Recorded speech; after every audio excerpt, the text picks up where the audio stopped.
Hidup Wina tuh bisa dibilang kayak nasi uduk lengkap. Ada kerjaan yang mantap, suami yang kelihatannya romantis, dan sahabat yang selalu siap jadi tempat curhat. Tapi katanya, nasi uduk pun kalau gak hati-hati, bisa kemasukan semut. Hari itu cerah, kayak sinetron pagi-pagi. Wina baru pulang dari kantor, masih pakai blazer abu-abu andalan, dan di rumah udah ada aroma rendang yang nyambut. Tapi yang masak, bukan Jati Arso, suaminya.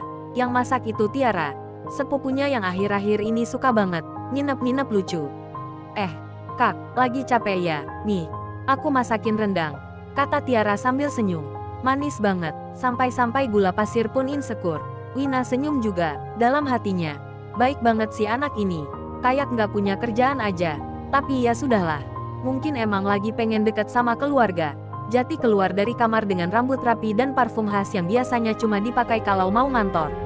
Padahal hari itu dia WFH. Sayang, makan yuk, tadi Tiara masak rendang, kata Jati sambil meluk pinggang Wina. So sweet sih, tapi kenapa rasanya kayak agak hambar, ya? Malamnya, mereka makan bareng, tawa-tawa kecil, obrolan random, dan Tiara duduk persis di seberang Jati. Matanya sesekali lihat ke arah Jati, terus buru-buru pura-pura mainin sendok. Gaya ngelesnya udah kayak maling dompet yang pura-pura nanya jalan. Wina sempat mikir, paling cuma perasaanku aja. Tapi tetap, dari situ ada kayak suara kecil di kepala yang bilang, perhatiin deh. Ada yang janggal. Beberapa hari kemudian, Wina nemu lip balm di dashboard mobil Jati. Warna pink muda, merek lokal yang cuma dijual di toko kosmetik kecil.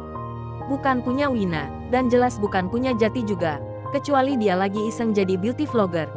Wina sempat mau nanya, tapi urung. Dia cuma masukin lip balm itu ke laci, diem. Tapi matanya mulai kerja, dan otaknya langsung nyusun jadwal investigasi ala detektif drama Korea.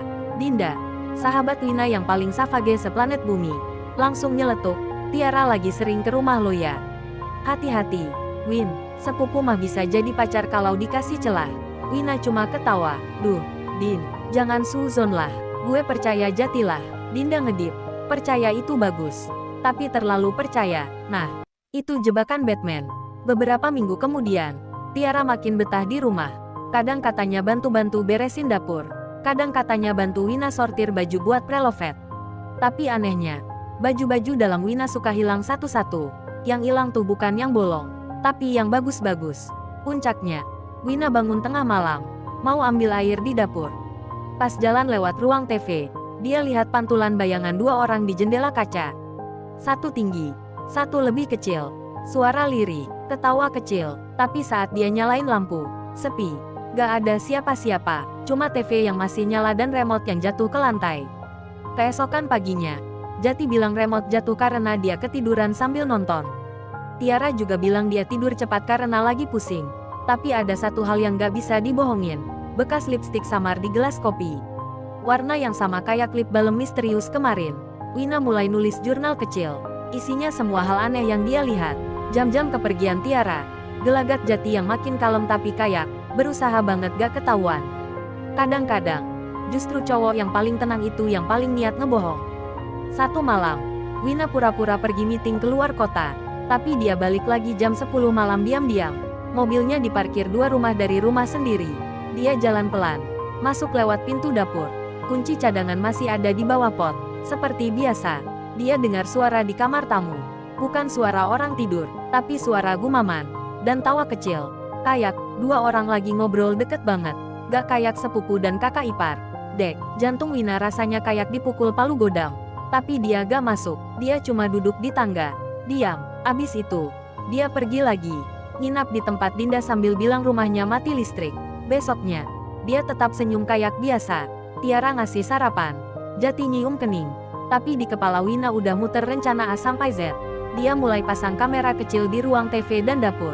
Ngumpulin rekaman. Beberapa kali dia lihat Tiara dan Jati duduk terlalu dekat, ngetawain sesuatu yang gak jelas. Tiara sering pakai hoodie Jati, dan bilang, dingin banget sih, Kak. Kak, sejak kapan sepupu panggil suami lo, Kak? Wina mulai main cantik. Dia kirim baju dalam baru ke Tiara pakai nama anonim. Di catatannya dia tulis, biar cocok sama selera laki orang. Kiriman itu dilempar Tiara ke tong sampah. Tapi wajahnya merah. Wina lihat dari jauh, dan dia senyum. Jati masih so cool. masih suami idaman. Tapi kalau Wina deketin, dia udah gak pernah spontan nyium. Semua terjadwal, semua baik-baik saja, dan itu yang paling serem. Dinda bilang, lo tungguin aja, Win, yang main api, lama-lama kebakar. Dan Wina, yang tadinya cewek kalem dan gak banyak drama, sekarang udah jadi sutradara di film pengkhianatan hidupnya sendiri.